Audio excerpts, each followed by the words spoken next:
महाराज जी, ये सत्य है कि मनुष्य का भविष्य भगवान के हाथ में है, परंतु ज्योतिषित विद्या भी हमें भविष्य बताती है। कभी कभी बहुत परेशानी में हम इसका सहारा ले एक लेते हैं। बात हमें बताओ कि भविष्य का मतलब है जो कुछ हमने पूर्व में कर्म किए हैं उसके अनुसार इस शरीर की रचना हुई और इस रचना में वो लिख गया है कि इतने वर्ष में ये, इतने वर्ष में शुभ अशुभ, सुख और दुख। ठीक है ना?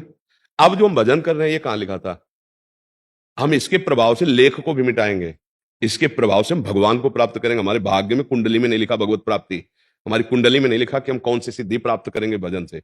ये मानव देह केवल पशु का देह नहीं है कि जो हमारे भाग्य में लिखा वही हम केवल भोगेंगे। नहीं, हम नवीन कर्म करेंगे, ऐसे महान कर्म करेंगे, ऐसा भजन करेंगे कि अपने भाग्य को मिटार दे, तभी भगवत प्राप्ति होती है। अगर हमें अभी कोई बता दे कि परसों आपको एक कष्ट होने वाला है, बच नहीं सकते हो, तो परसों कष्ट होता तब हम दुखी होते, लेकिन दुखी तो आज से हो गए ना। और उसके निवारण के लिए सच्ची बात मान लो, भगवान ही केवल निवारण कर सकते हैं।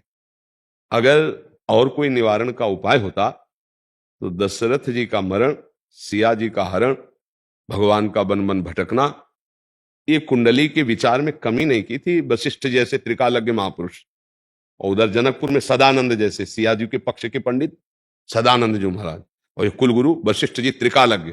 क्या कुंडली विचार में कुछ कमी रह गई कि ये जानकारी में कमी थी?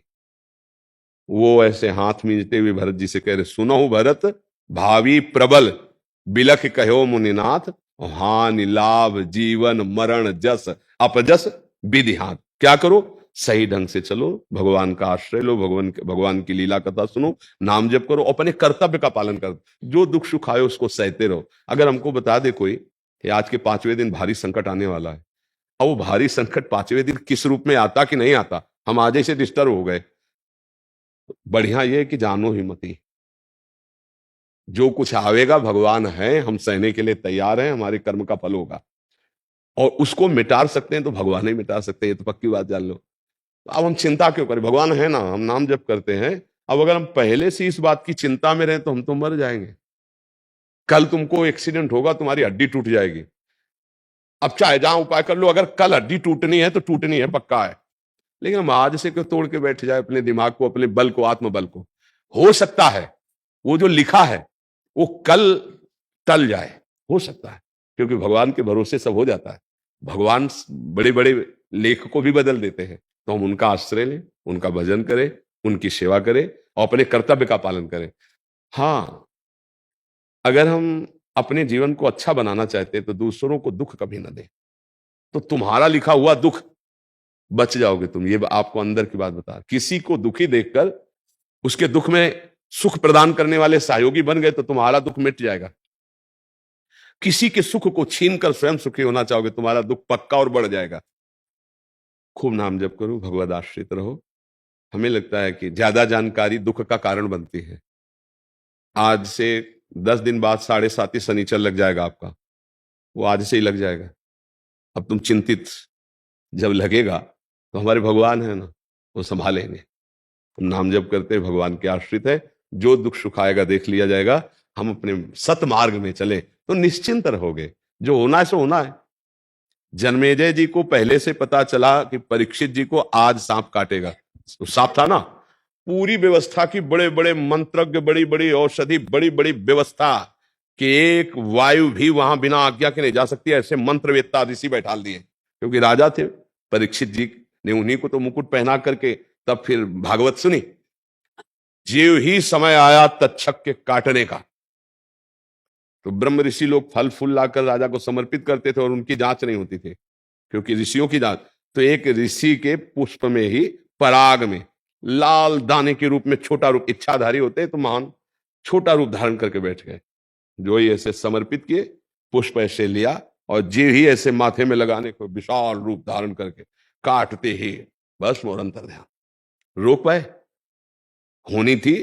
संगी ऋषि ने साप दे दिया था, आज के 7वें दिन भयानक विषधारी तक्षक सर्प काटेगा। और ऐसी व्यवस्था नहीं थी, एक खंभ का महल बना था, औषधियों से खंभ लेपित था कि चढ़ नहीं सकता, आसपास मंत्रों से कील दिया गया था, बड़ी भारी व्यवस्था थी कि परीक्षित जी को, लेकिन ना समय आया, काम हो गया। तो जो होना है उसके लिए हमें चिंता क्या करनी, टाल तो सकते नहीं, और जो टलना है वो भगवान टाल देंगे। तो हम आज से निश्चिंत होकर भगवान की शरण में भजन करते हुए धर्म पूर्वक आचरण धर्म के करते हुए समय व्यतीत करें। हमें लगता है ज्यादा इस चिंता में नहीं फंसना चाहिए कि अब कल क्या होगा, ये हम जानकारी कर ले। बड़ी कृपा है कि हमें जानकारी नहीं है कि कल क्या होगा, तो हम आज से चैन से रह लेंगे, आज धर्म से जी लेंगे। नहीं, कल की चिंता में हमारा आज बर्बाद हो जाएगा, नहीं हो जाएगा वर्तमान, और कल पता नहीं वो आवे कि ना आवे, ऐसा भी हो सकता है। भगवान बचा ले, भगवान के आश्रित है, वो टाल सकते हैं। मान लो एक्सीडेंट होना है कल, तो पैर में ठोकर लगी, वो भी तो एक्सीडेंट हो जाएगा। एक चबेटा लगा, थोड़ा अंगूठा फूटा, बच गए, बोले हो गया, वो निकल गया। तो भगवान ऐसा भी कर सकते, वो कर तुम अन्यथा कर तुम सर्व समर्थ है। हम मस्त रहे, उनके सहारे रहे। ज्यादा जानकारी हमें लगता है नुकसानदायक होती है, क्योंकि परेशानी बढ़ जाएगी ना दिमाग में। ज्योतिष शास्त्र सत्य है, ऐसा नहीं, पर उसको जानने वाले हों। तो परीक्षित जी के जन्म लेते ही सब बता दिया गया था, ये होगा शास्त्र के जन्म।